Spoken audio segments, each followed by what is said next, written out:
Welcome to Women of the Military podcast. I'm excited to have another episode for you. Just a reminder, you can still listen to the podcast on your favorite podcast app, and it is also available on Wreaths Across America Radio on Fridays at 7 p.m. Eastern and Saturdays at 11 a.m.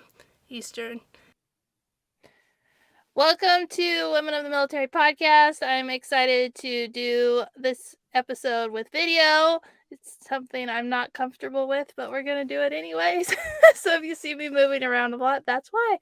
And then I'm really excited to have Shannon here to talk about her story and to share a little bit about her time in the military. So, I was going to say Navy. I said Navy and military, like shoved it all together. In the Navy. So welcome to the show. Thank you so much for having me, Amanda. And yeah, basically just shove everything together and we'll get through this together. Sounds great. So let's start with, why did you decide to join the Navy? Yeah, so my Navy journey actually started because my parents took me on an educational spring break trip to visit the Naval Academy. I grew up in the suburbs of Illinois and just was not having the suburb life at all. So when we got the flyer in the mail, went on college visits, they took me out on a road trip and I was like, sold. You mean I can get my education fully paid for? I have a job afterwards and I can leave the suburban bubble? Great. I did not think through it as much as I thought I should have. And the Naval Academy was not just, unicorns and rainbows and all of that and playing boot camp. So I had the shock of my lifetime when I went there, but then said, okay, this is what I want to do. I want to become an intel officer. So this is the path that I want to go, because I wanted to just jump in feet first instead of, doing ROTC or trying to go in the military later. But basically free education, got into the school and was like, hey, this is a good ticket out of the suburbs to just experience the world in a way that I don't know anybody else who has done before. Yeah. I think a lot of times we as adults look back on, like, as kids, like, the choices we made, and we're like, I didn't put a lot of thought into it. But I'm learning that's like a normal thing, especially like pre-internet. Like, I grew up, internet was a thing, sort of, but not the way it is today. And so, like, there weren't a lot of tools to do research, and you kind of just were like, I don't know, we were like living in this world that I don't think people today can understand because there wasn't as much information. And so I was like, it was kind of like I should just follow this path thing, and I was the same way. So I feel you. Yeah, it's funny how the choices we make take us down very different paths than we have ever thought of in our entire lives. Yeah, and how, like, one decision impacts so much, and at the time we're just like, whoa, like, let's see where this goes. Yeah, and then 10 years later you're somewhere completely like, whoa, what did I do? Yeah. So you said that you were completely surprised when you showed up to the Naval Academy, and you were like, wait, what did I just sign up for? But you also were like, I'm going for it. I'm not going to quit. I'm going to stick with it. So can you talk about, like, the first few weeks and what that experience was like diving into being at the Naval Academy? Yeah, so I showed up on I-Day, bright-eyed, bushy-tailed. I had gone through like a summer camp, summer seminar the summer before. It was a week. I thought it was a lot of fun, and I thought it was going to be basically a repeat of that.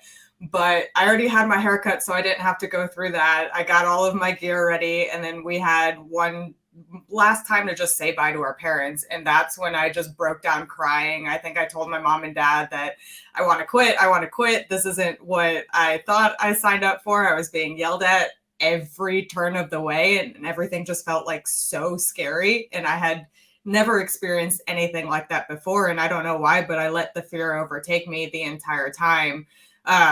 Just fast forward a few weeks, I did try to quit again during that plebe summer period. But I was fortunate enough to have a senior who was kind of over, just in charge of the area that I was in when I was out processing. And he sat me down multiple times and just kind of talked to me, counseled me, and more or less convinced me to stay. I just remember it was just a lot of mentorship sessions. We're diving really deep into, why are you here? oh, I think you should stay here. Why should you stay here? Why did you choose to come here in the first place? And that's where everything kind of changed for me. So when I decided to not continue down the path of trying to quit, but deciding to stay, that was it. That was my decision of, okay, I'm going to make it through the next 4 years and I'm going to make it through commissioning. And do you think without his support and mentorship, if he had not sat you down, you would have just been like, I'm done and out? I think so. So during that kind of week where I was just in the out processing area, I guess you can call it, there was a '06 Marine that had even called me into his office. And I'm pretty sure it was a scare tactic at this point, but he told me that if I had quit, that all I would be doing on the outside was flipping burgers. And that pissed me off to the point where I was like, no, I mean, I did well in school before that. Why am I going to quit here and then all of a sudden go work at McDonald's and flip burgers? He even called me into his office another time and talked to my dad on the phone, and both of them were, I don't know what they said on the phone to each other, but it was very much of dad on the phone with me saying, you don't have a home to come home to. And then this '06 Marine saying, you're not going to make it on the outside. So I don't know if it was just that, if I would have stayed or if I would have left, but I know the combination of the positive, the negative, the good cop, bad cop was really what just solidified the decision to stay for me. Yeah. Wow. That's like so much to deal with as like an 18-year-old in a stressful situation. And I mean, yeah, that's just crazy to think about. That's just Yeah, crazy. especially coming from the suburbs. Like you live in the bubble when you're in the suburbs, and then all of a sudden you go out and you're exposed to all of these different people and these different stressors. You have no idea what's real, what's not, and a lot of it's just trying to figure it out on your own at the age of 17 or 18. Yeah. So crazy. So you made the decision to stay and you said you kind of like I'm not quitting. There's no like wavering once you made that decision, you were all in. So what Yeah. was the rest of that experience like going through the Naval Academy? It was still terrible for a few years. So I was one of the slowest people that I knew. I was one of the weakest people that I knew. So even though I was an athlete, I was a figure skater growing up. I couldn't do push-ups to save my life. I couldn't do sit-ups, and I was the slowest runner you have ever met. So all of that combined made getting through very hard because I had a lot of physical challenges in the beginning, and we also had to pick a sport. Well, I didn't play a sport. I was a figure skater and then I was a dancer. So there wasn't really anything that I could find that was an escape. So academics were difficult, the social life was difficult, and also just trying to get through physically was hard. It wasn't until I think my junior year where I had the opportunity to start the dance team at the academy that everything really turned around, and I found my niche. I found my group of people. I found my sisters, and they're the ones that I just attribute so much of the effort to actually getting me through. Yeah, that makes sense. That you were like struggling to like fit in and to find your groove, and you were a dancer, figure skater, and they're like, do a sport. And you're like, that Yeah. just makes me more What? uncomfortable. Yeah. That makes a lot of sense.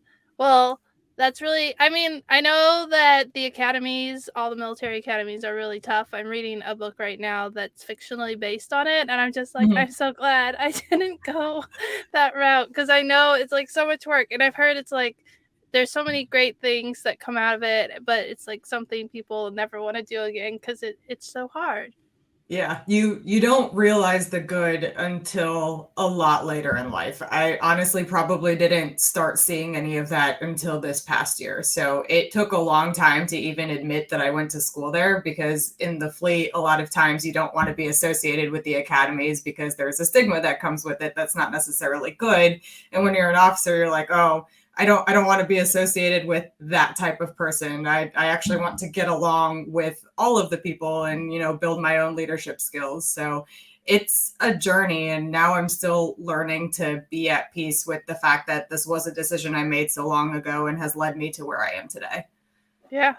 Yeah, and we need that time and space to process. So I Yeah. like that you talked about that it's something that you're still processing today. And I think that traumatic I mean, it is. It's a traumatic experience, and like having time and space to reflect from it is really important. Yeah, Yeah. definitely. So you graduated, and I know that before you graduate, usually you find out your job and where you're going. So, what was your career field, and where did you end up going? Yeah, so remember I wanted to be an intel officer, but I also didn't do my research and they don't commission a lot of intel officers out of the academy because they want everybody to go unrestricted line. I actually had some medical issues when I was at school where I would just pass out randomly. And for some reason, because the politics were the way they were and they wanted to commission me unrestricted line, the flight surgeon overlooked all of the medical things that I was going through and said, well, you're going to be on a ship. Great. That's the last thing that I wanted to do. So I commissioned as a surface warfare officer because it was between that and the Marine Corps. And I said, no way in hell do I want to go through TBS again and be the slowest person and the weakest person all over again. So I decided, all right, I'm going to go and be a surface warfare officer on a ship and try to lat transfer to intel later. So I drove warships for 2 years straight. I deployed twice on my first warship almost immediately after I got on board. And then I went to the LCS route, which is the Littoral Combat Ship, where I started to commission a ship, but then got in a really bad car accident, which actually led me to getting out of the military. So let's not go that far forward. Let's stop and talk a little bit about your first deployment, especially because you said like you had just gotten there and you Yeah. you're like we're deploying. So walk me through that. Like you arrived and then you found out you're deploying and like how quickly? Because I know sometimes it's like days, like Yeah. really It quickly. wasn't it wasn't that fast. So I went through my training. I commissioned at the end of May and I got to my ship in June, July timeframe. And we home port shifted from Norfolk down to Florida that fall and then deployed by I think around Thanksgiving time. So it was still a pretty short turnaround.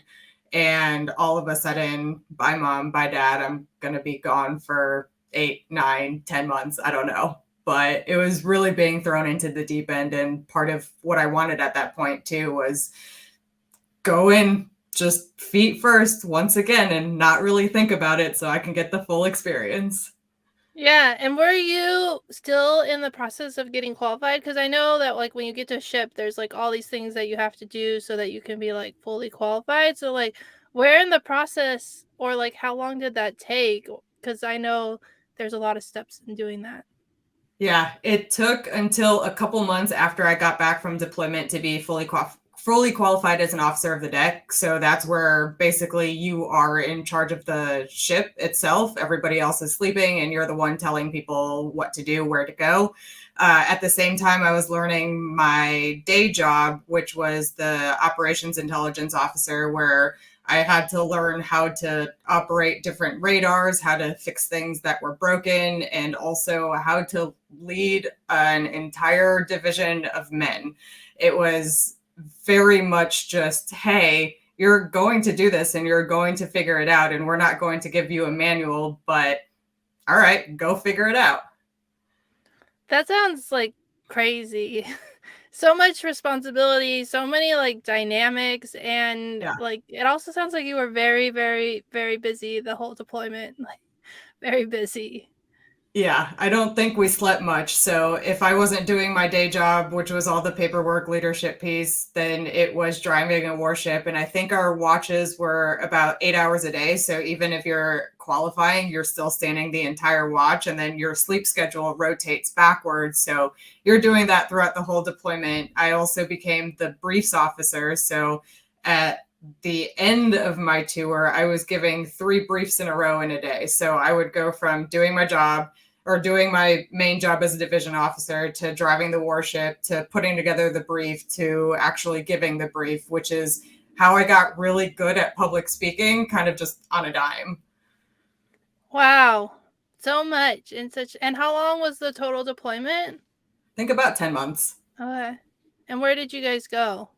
We went to the Middle East. So we went through Europe to the Middle East and back. And then within 2 months, we turned right back around and went to Europe for surge during the winter time.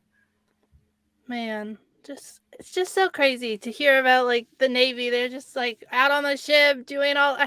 Every time I talk and hear about deployments, I'm just like, it just must be so crazy. Like all the different things going on, and you're like on a moving, like your home, your work, everything in the middle Yeah. of the ocean. It's just crazy.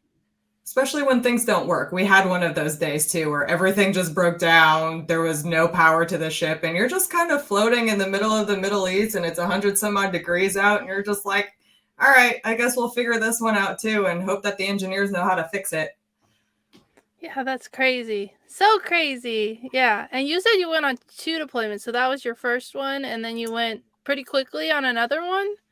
Yeah, so our ship was basically recalled back out, and then we had to go on a shorter deployment. So I think this was like 3 or 4 months to Northern Europe. Okay. And was that one a lot of working, lots of I mean, you were qualified, so Yeah. that makes it a little bit easier, but still lots of hours, I mean, sounds like you're just busy, busy, busy. Yeah, at that point, then all of the responsibility was on me because everybody who was qualified beforehand had already rotated off. So then I'm actually in charge of all 3, 4, 500 sailors and Marines on the ship, and then having to do all of the briefs. But at least I was in a little bit more of a groove. At the same time, it was just nonstop. Yeah. That sounds that sounds crazy. That sounds I mean, because when I was deployed, we were working a lot, but like I have one job that I had to Yeah, do, and there was just a ton of work. And then in my free time, I just, worked out, slept, and there wasn't really anything else to do. Like, even though we worked a lot of hours, there was only one job, and you can right. only work so many hours in a day when you have only one focus. But when you have lots of different focuses, I can't even imagine how Yeah. crazy. And then you mentioned that you were in a car accident, which led to Mhm. you getting out of the military. So can you talk a little bit about whatever parts of that you want to talk about? Yeah, so I was actually undergoing training driving up and down the East Coast for the Littoral Combat Ships, which is the newest ship in the Navy, which has a very, very long training pipeline. Well, one weekend when I was up in Rhode Island, I decided to go just explore around and go see what's going on in Massachusetts. Turned left off of a highway exit to go get gas, and this guy comes up behind me and just rams the car. Well, that was my first car accident ever. I was completely alone and I didn't know what to do. So called my dad, called the cops. My car was completely totaled, so I couldn't drive it at all and had to find my way back to the schoolhouse. But I just remember being so terrified that I was going to extend my training that I didn't really tell my command that I was in the car accident and didn't even go seek help from a hospital until 2 weeks later when I finished my training and got back home. So it was also just trying to balance all of the things. But it later on down the line is when I realized, okay, you get in an accident of any sort, first thing you need to do is go to the emergency room and get everything checked out to make sure you're okay. Because even if you don't necessarily feel anything in the moment, things can pop up weeks later that will just lead to a very, very long recovery. Yeah. Yeah, that's crazy. And I think that's like a military like mindset. Like, I don't want to be the Yeah, weak link. I don't and I mean I'm not very good at taking care of myself. So you're like, oh, I right, feel fine. Why do I need to go to the doctor? And then it's like you were in a major car accident. Like you need to go to the doctor. So that makes a right. lot of sense. Yeah, I found out 2 weeks later. So I went back to my command and we were playing kickball. I went to go kick the ball and all of a sudden my back seized up. So even though all of the post accident within the first 2 weeks I felt fine, that was the oh my gosh, something is wrong moment. I need to go to the hospital. But then the ER actually wouldn't take me because I had waited so long. So then it was an entire process trying to deal with Navy medical after that. Yeah, that makes a lot of sense. Yeah. I Yeah. mean, it doesn't make a lot of sense because you're like, but I need medical attention. But I can Right. see like the politics and that sort of thing. Yeah. So did that eventually lead to a med board where you left the military? Yep. So that kick started the med board where they dug a lot of other things up before, because I said I was going through some things when I was at the academy, and the culmination of all of that, getting everything tested, going to pain management and dealing with the Navy medical system.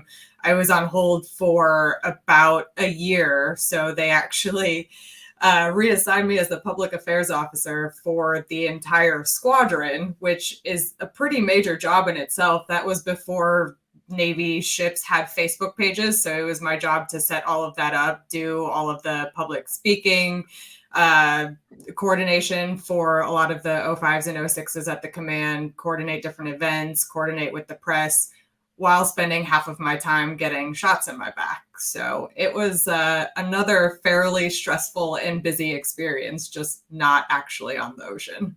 Yeah. Yeah, I mean, PA is a huge job, and to be dealing with a medical issue and trying to Right. run with no training. No training, none whatsoever. That's the best part about the Navy is they say, "Hey, here's your job. Go figure it out." All right, what's Facebook? What are analytics? How do I take a picture? Huh? Well, we'll figure it out. Yeah. Yeah, that's crazy. That's crazy because like so much has changed since then, and so like I understand because I went through that, but like someone who's Right. not, they're like, what do you mean what's Facebook? It's Right. like, but if you didn't grow up with that, then it's like, what is this thing? Social media like changed everything, and to think that we didn't have it for over half my life is just crazy. Yeah. Yeah. So you were going through like medical issues, you were Mhm. working a lot, and then eventually the med board, I've heard from different people, like some people it's like really quick. They like have the results and then you have to get out like within a couple weeks, and Yeah. based on like how much leave you have, or sometimes it's a little longer. So what was the situation when the final results came out? Yeah. So the entire process, I think, for me took about 8 months, but for the majority of that time, I was just in limbo. All of the appointments up front happen fairly quickly. So you do all of your VA appointments, you get your paperwork done, and then you're just sitting. So your command's asking you every week, every couple of days, "Hey, have you heard anything?" And it's a no until all of a sudden it's a yes, and then you have 30 days before you're getting out of the military. So that was a huge shock to the system because it was just kind of living an in-between life where you couldn't really make decisions about what's going on next, and you didn't know whether or not they were going to find you fit or unfit. So it was very difficult to be prepared for what's next at that point. Yeah, I feel like that is a broken system where it's like you're in limbo. And like I understand like they want to get you out because you're unfit to be in the military, but you Right. are doing a job that you could do in the military, and transition, it's such a big deal, and to not have that much time, I don't really understand the whole process of why they I, do the things the way they do. I don't either. I don't either. It's just insane because I, looking back now, see that I came from a very privileged background where I had the education in place. I had a lot of the leadership skills and I was a program manager. So it was a lot easier to translate some of my skills. But if you were somebody who, say, like you had to specialize in something and then you couldn't physically do it anymore and you had 30 days to completely reinvent yourself without any guidance, and the command's trying to keep you in the entire time, how the heck are you supposed to manage your transition? That entire process itself is just, like you said, very broken. There is no real guidance or real streamlined way to help service members transition out of the military, especially Yeah. going through med board.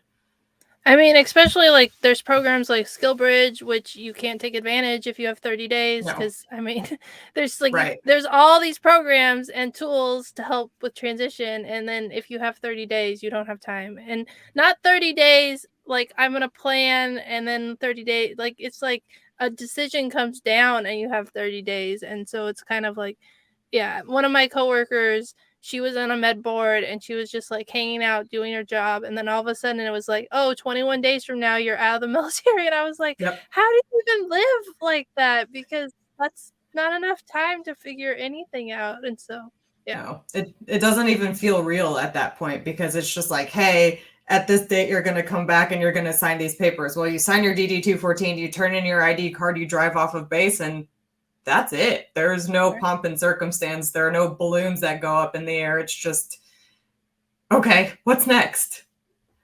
So what was next? You got out. What was that transition like? We already talked, it's like tumultuous and Yeah. crazy, but what was that experience like? Yeah. So the entire time I was in, I wanted to be an intel officer, which somehow in my head, I said an intel officer and an intelligence analyst are the exact same thing. So I started applying to intelligence analyst jobs up in DC because, again, I figured if you move to the place that everything's at and you jump in with both feet, you're going to land in the right spot. So, fortunate for me, I had my TSSCI, which really helped just with the job hunting process. I was interviewing for a lot of different contracting companies. I was interviewing for a couple of different GS positions, and I had the golden ticket of the clearance that they needed to get the job. So, I had one lined up in DC before I got out. It was a little bit messy just trying to communicate with them that I don't really know when I'm available for a job until that 30-day mark. But I did have one lined up. So I packed up everything and drove up to DC and started working within a month. I didn't take any time off and really just jumped in again to being a cyber intelligence analyst with the FBI. Yeah, well, that's really smart that you got that lined up while you were in this limbo process and not Yeah. waiting until, so that's really smart advice. If you're in like a med board situation, start putting fillers out, start working with recruiters so that when the time comes, like if you don't have a job lined up, you already have those connections made. So that's really smart advice. Yeah. There's two parts to that though. So there's the it's very safe and secure to have a job lined up and to start it the day that you take your uniform off. Now, looking back on all of it, I honestly wish I would have taken like 3 months off just to figure out who I am and what is it that I wanted to do and do some of the like deep lifestyle thinking because I've been in a uniform since I was 18 at this point. I've had people tell me this is the path that you have to take. These are the only options you have. And then all of a sudden, as soon as you sign that piece of paper, the entire world is your oyster.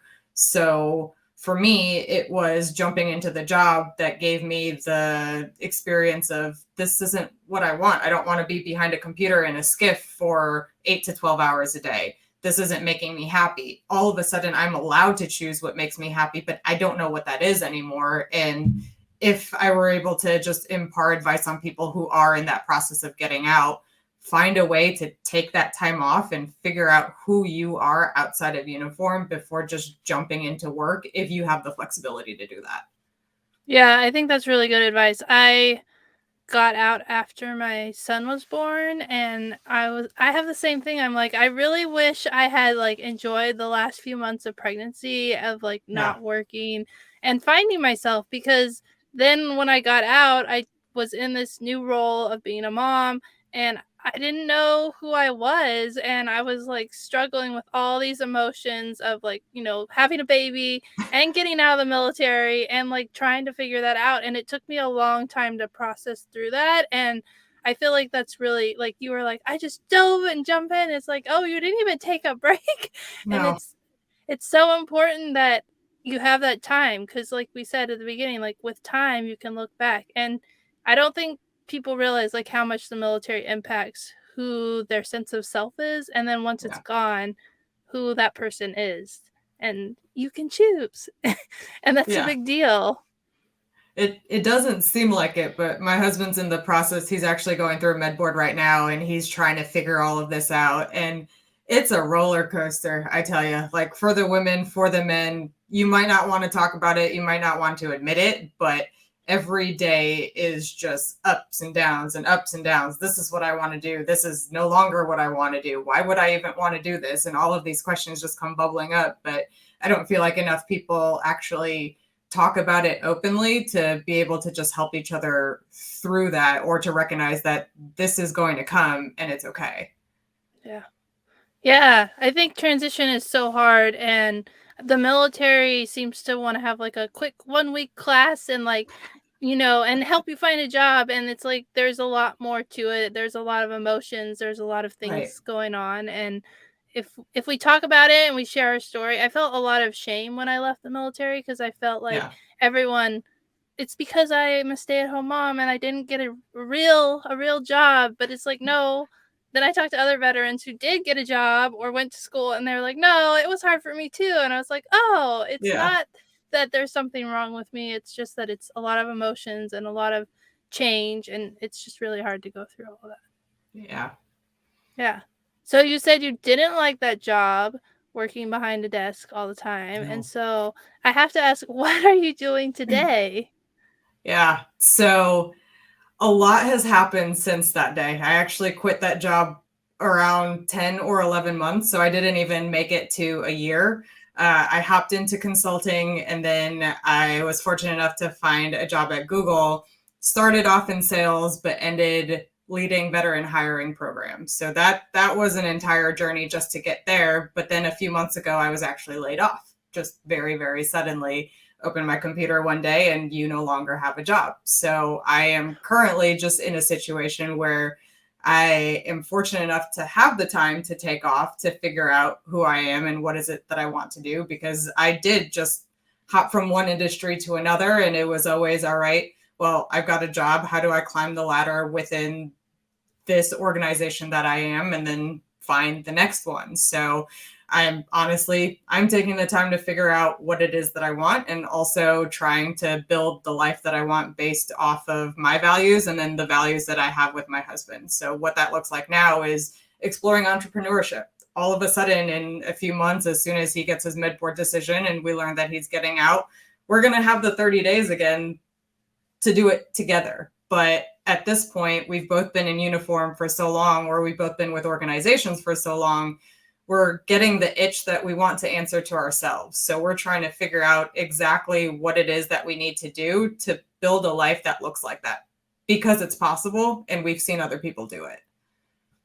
I love that you're taking your own advice, like in the interview, like actively listening to yourself, listening and taking that time and making the decisions that work for you and your family and figuring out what's next in the future. I think I just love that you're like, this is what I think you should do. And then you're like, I'm doing it. And that's crazy that I mean, I've heard about the tech layoffs because I've Mhm. been, connected with what's going on in the Right. economy and the world, but I haven't met anyone, and it's just crazy that you're like, I open my computer, like, you don't have a job, like, oh, okay. Yeah, That's figure it out. You don't have 30 days this time. Like, sure, you get a paycheck for a while, but then what's next? And it's funny that you say I'm taking my own advice, because I feel like I've been saying this for so long, but I have never taken my own advice until this particular moment. Yeah, and, like, you say you have the paycheck from Google, so you have that time that you can, Hmm. like, you have the financial ability to be able to Yeah. think about it, and I think sometimes I've seen a lot of veterans who, like, have all this leave built up at the end, especially if they're retiring, and instead of, taking that time and, enjoying it and figuring out, they, like, hop into another job and get 2 paychecks, and it's like, you could also just take that time for you and enjoy it, and so I think that's really good advice, and I think it's hard to follow that advice because I think sometimes you get, like, the itch, like, I have to do something, like and it's like, I am doing something, I'm taking care of me, which is very important, but a lot of times as veterans and people in general, we forget that that is doing something. Sometimes we think, "Oh, we Right. have to be doing." So that's really I love that you're taking advice, that's so great. Yeah, and just like you mentioned, it's hard. Like, I want to be productive. If I'm taking a day and going to yoga and going where the wind blows and taking a walk and, I don't know, doing something with the dogs and baking in the kitchen, I feel like I've just been lazy all day and not doing anything. But in reality, it's all right. I'm taking the time to try to de-stress, which I have no idea how to actually do, and just reset. But I think the most surprising thing to me is I thought I was going to be able to just get over it and figure out my next path within like a month or within like the 2 months that they gave us. Nah, I'm still figuring it out, just day by day, and it comes and goes. But at the same time, I'm trying not to put the pressure on myself, because we do have the flexibility right now to say, hey, I'm going to hop into just another corporate job if what I was doing for the last 5 years wasn't really making me happy. Right. Yeah. That's really good. Well, is there anything from your time in the military or your transition that you want to talk about before I ask my last question?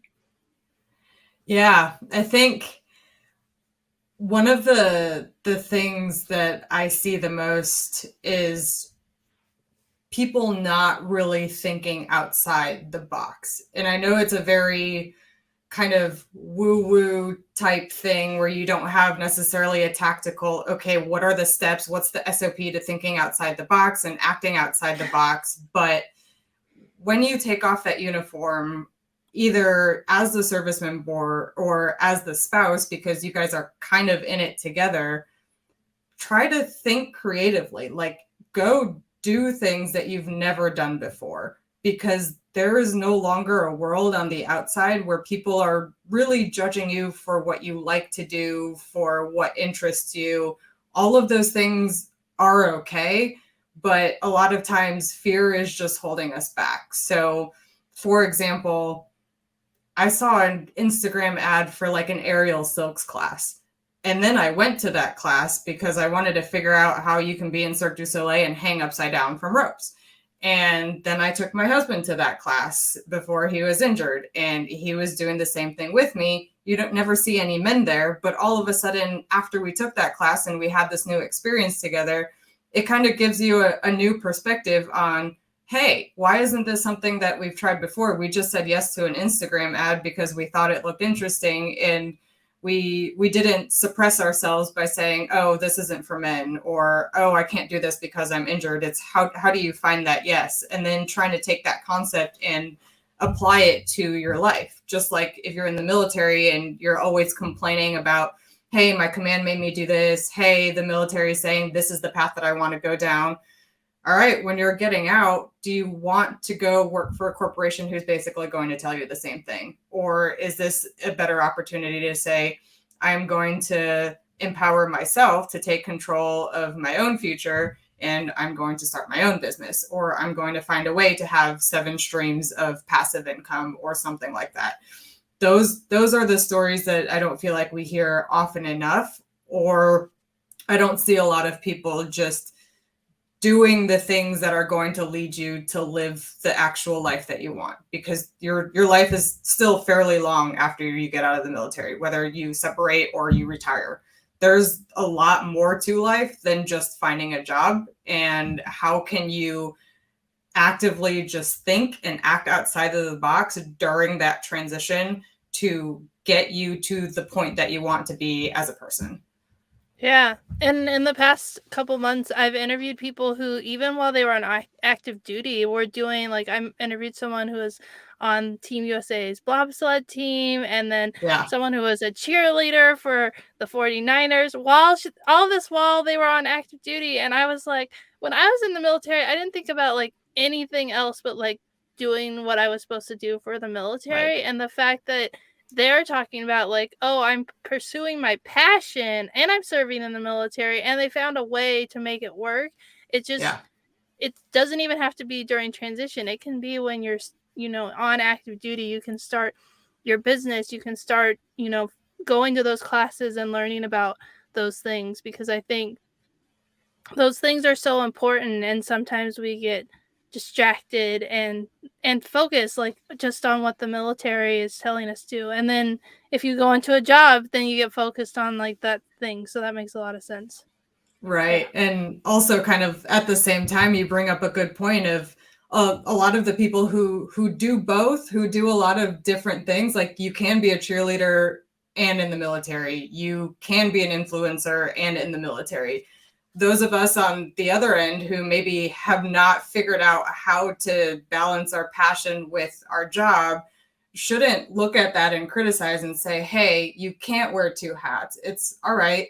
Ask these people, how did you do that? Like, how did you figure out a way to shift your mindset to understand how you can do both of these things. Like, granted, my passion might not look like somebody else's passion, but that doesn't mean I can't be, I don't know, like a pro competitive shooter on the side and be in the military. But it's people that we can learn from. And I think that you having a platform like this and sharing all of these stories is just tremendous in exposing people to the different options that they do have. Yeah. Yeah. No, I love that last little piece of advice. So much good takeaways from this interview. So, I always like to end the interview with what advice would you give to the next generation of women who are considering serving? So, what would you say? I think for the next generation coming in is you don't have to completely sacrifice who you are to be in the military. You can absolutely do both. Keep your passions, keep pursuing what is interesting to you regardless of what it is, and figure out a way to make it happen, because it's possible, excuse me, to wear multiple hats. And many people do these days. And it might look different for everybody, but you never know unless you try. I love that advice. Thank you so much for your time and for sharing all your advice and insight. It's been really great to hear about your time both in the Navy and where you're at today. So, thank you so much. Thank you so much for having me, Amanda. This was wonderful.